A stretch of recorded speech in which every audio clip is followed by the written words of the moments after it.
j'espère que vous allez bien, j'espère que vous avez passé une très bonne semaine, que votre lundi a été bon, que ce début de semaine s'est plutôt bien passé.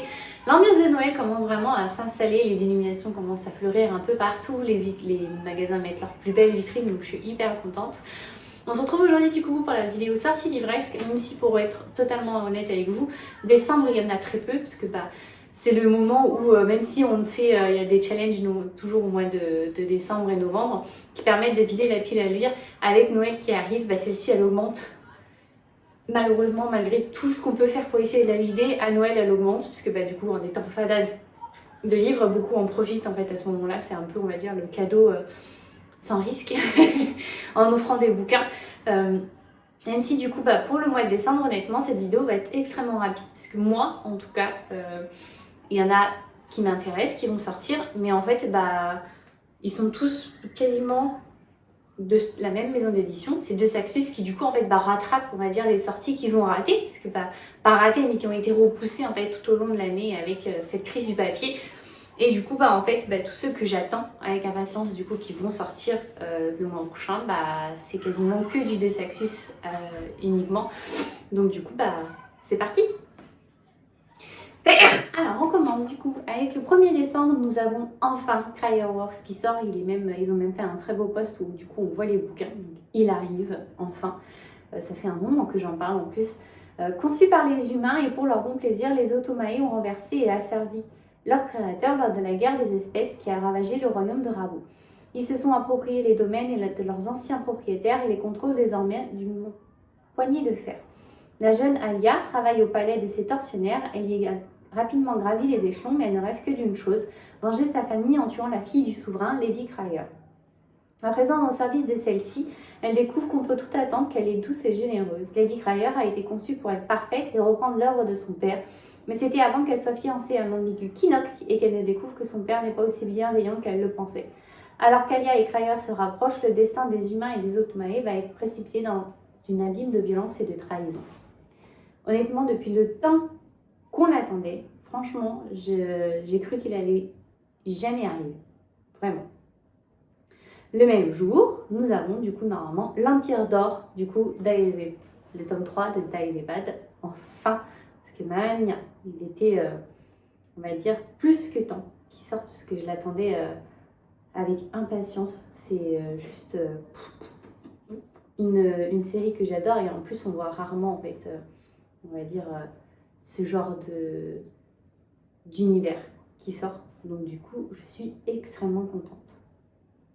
J'ai perdu le résumé. Franchement, faut vraiment que j'apprenne à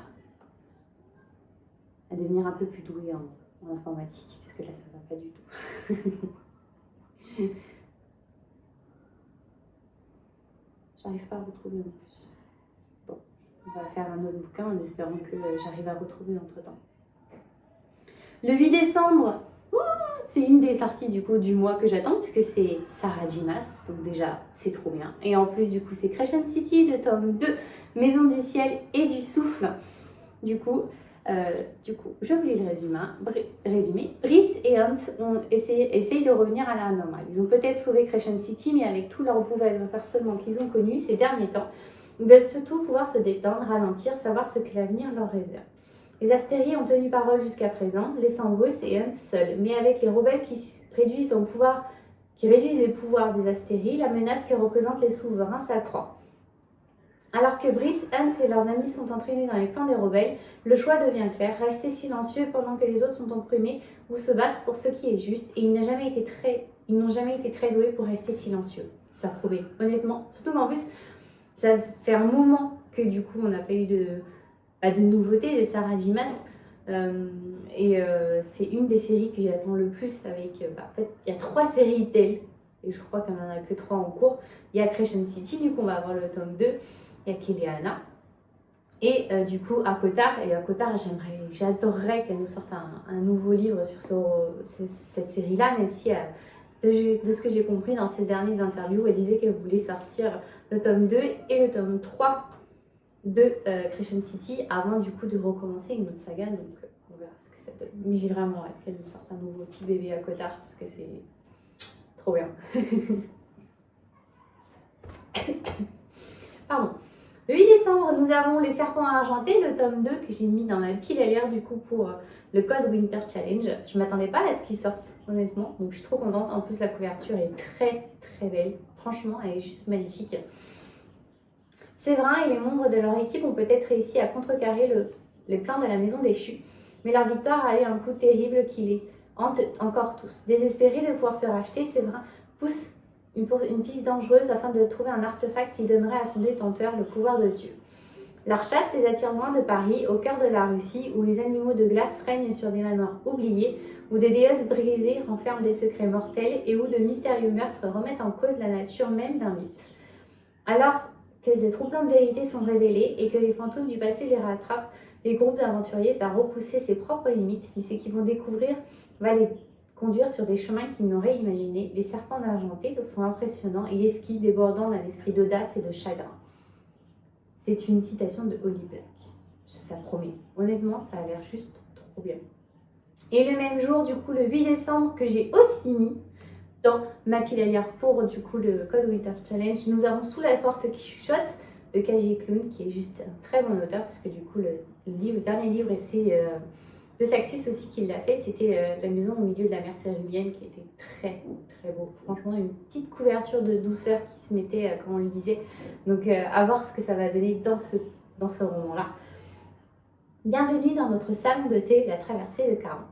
Le thé y est chaud, les scones bien frais et les morts juste de passage. Wallace Price n'est pas ce que l'on peut appeler un personnage sympathique, loin de là même.